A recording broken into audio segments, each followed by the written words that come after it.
ఈ మధ్యన బాలీవుడ్ జనాలకు టాలీవుడ్ సినిమాలు తెగ నచ్చేస్తున్నాయి.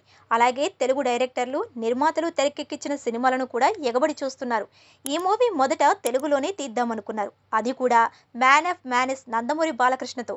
అయితే అప్పటికే ఇతర సినిమాలతో బాలయ్య బిజీగా ఉండటంతో ఈ సినిమా బాలీవుడ్కు వెళ్ళింది. పేరుకు హిందీ సినిమానే అయినా ఇందులో నటించింది మొత్తం దాదాపు తెలుగువారే. రెజీనా కన్సాండ్రా, జగపతి బాబు, రమ్యకృష్ణ, రవిశంకర్, ఉపేంద్ర, సయమీ ఖేర్, జెరీనా వహాబ్, వినీత్ కుమార్, స్వరూప ఘోష్ తదితరులు ఈ సినిమాలో కీలక పాత్రలు పోషించారు. ముఖ్యంగా ఈ సినిమాలో హీరోయిన్ రెజీనా ఓ రేంజ్లో విలనిజం పండించింది. ఇక ఈ చిత్రానికి తమన్ సంగీతం అందించారు. ఇక ఈ సినిమాను నిర్మించినది మరెవరో కాదు, పుష్ప 2 లాంటి బ్లాక్ బాస్టర్తో దేశవ్యాప్తంగా గుర్తింపు తెచ్చుకున్న మైత్రి మూవీ మేకర్స్.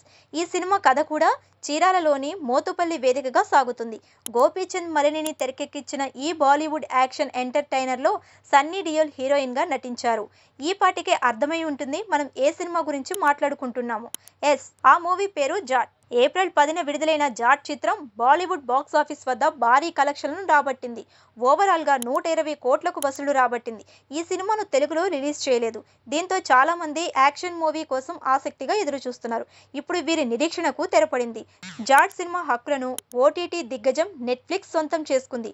గురువారం అర్ధరాత్రి నుంచే ఈ సినిమా స్ట్రీమింగ్కు వచ్చేసింది. హిందీతో పాటు తెలుగులోనూ జాట్ అందుబాటులో ఉంది.